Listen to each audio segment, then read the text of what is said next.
During the course of the Optimism Cafe Conversation on spiritual solutions to critical times, we asked Charlie Hogg about the impact of meditation, and we asked him to deliver a meditation. We hope you enjoy. So we promised everyone a 5-minute meditation, Charlie, and I've gone beyond the 15 minutes I was going to open with. But quickly, just tell us, why does meditation enhance optimism? The Dalai Lama and his researchers say it increases the density of the frontal portion of the brain, I think is the physical explanation for it. But you've been doing it a long time and you're an optimist. How has meditation enhanced your optimism? Well, I would just say, Vic, that you're using the most valuable resource we have, which is our thoughts. Our thoughts, as we know, can take us into a pit of darkness, or our thoughts can lead us into the light, And it's actually learning the art of feeding my mind with a quality of thought that sustains me, sustains the atmosphere around me, and even the people that I'm in touch with too. And I would say that begins with thoughts of my more permanent self. When that relationship starts to heal, I would say that's like the first step of meditation, this relationship with me.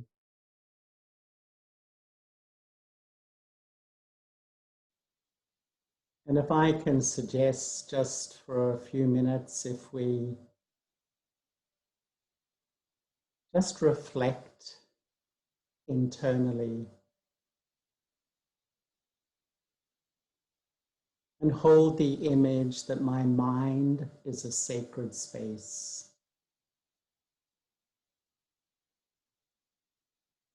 Just visualize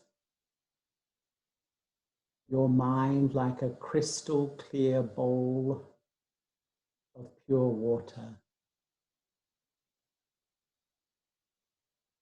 So still, so clean.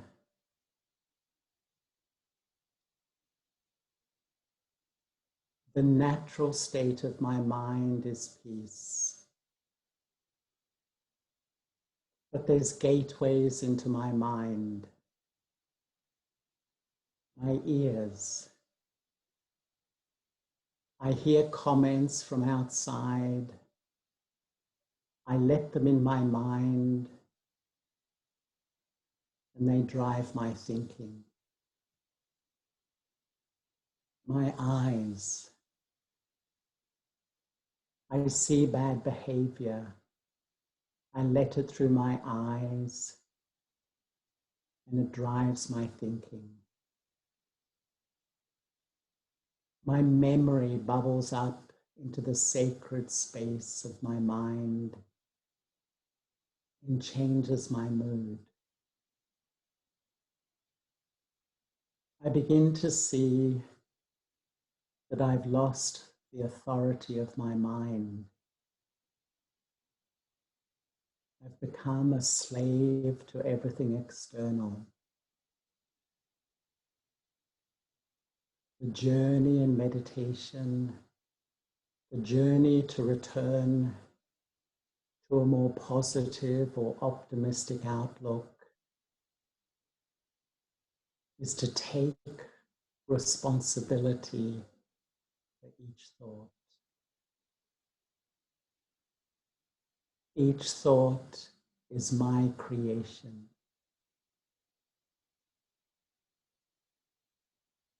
And when I create thoughts of the permanent self, the original self, these create the highest quality thoughts that bring feelings of inner peace. Just visualize yourself as the soul, the consciousness, the awareness, residing in the front of the brain, in the center of the forehead. I, the soul, and the permanent self.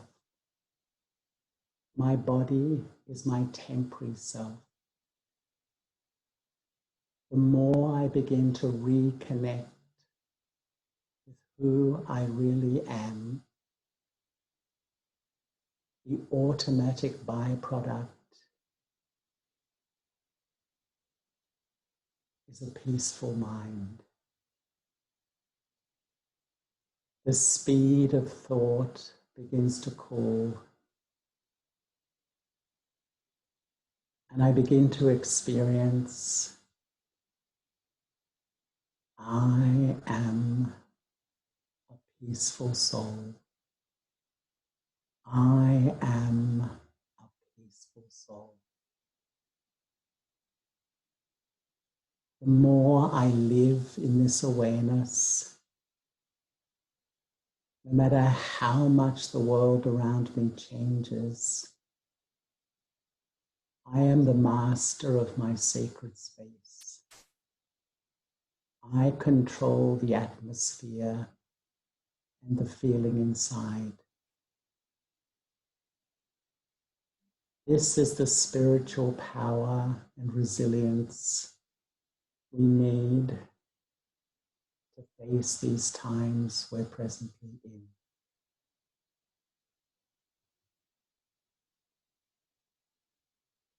Meditation is not something you do morning or night. It's an attitude to life.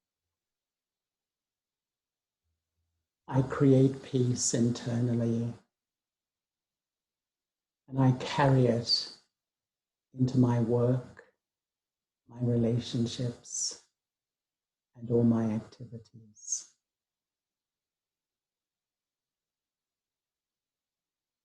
I think at this time we can't underestimate the influence of a peaceful and positive mind in our families and in our world.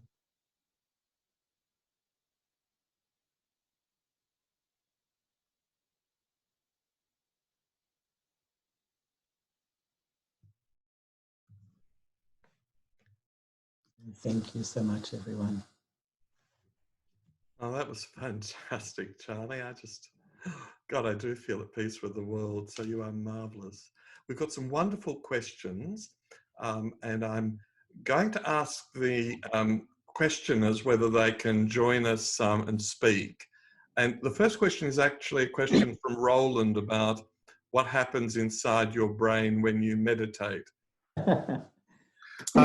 I was really curious about the kind of things that actually happen in your brain, because I can see a very big change happening when he was doing that, and it's being driven from inside.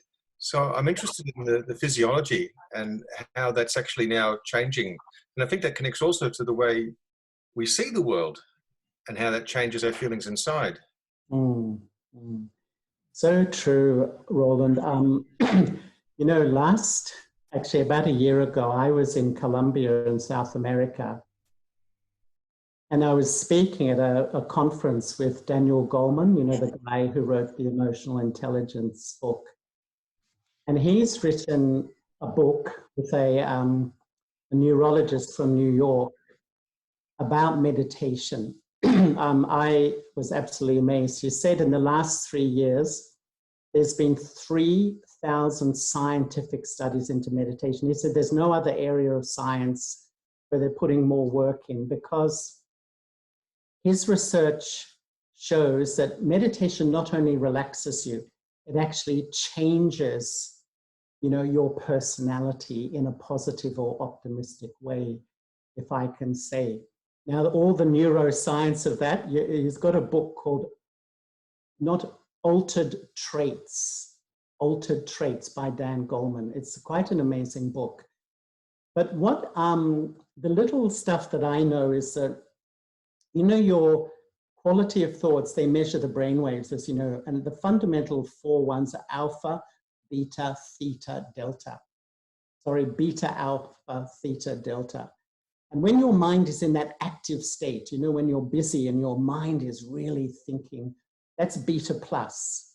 But beta is the normal state of that mind that's really interacting with life. When you are going to sleep, you go into alpha. Alpha 1 you're a bit tired, alpha 2, yawning, alpha 3 is between waking and sleeping, theta is sleep, delta is deep sleep. It's actually shown that meditators take their brain waves into alpha at will and even theta, which is so healthy for you emotionally and physically. And so when you begin to meditate, I think you start to dabble and get a little bit of that alpha, and that sort of is so good for your physiology. But the more you practice and you live more in that alpha state, you're aware, but you're still remaining calm. I think it's just such an incredible investment in the quality of your mental, emotional, spiritual, and physical health. So I think our thoughts have a massive influence on our body. And I just briefly, I saw some research into fear once, that fear and the heart are connected. And you know that as soon as you're afraid, what happens? Your heart just beats like this, you know. And they were just saying, every day if I go out and I'm afraid whether I will be successful, whether people will accept me, whether I'm good enough, you know, that all those very human fears most of us have, we are putting constant pressure on my heart. And so I often say to people, really, meditation is an incredible investment in quality of life, in your attitude, your mind, but also physiologically.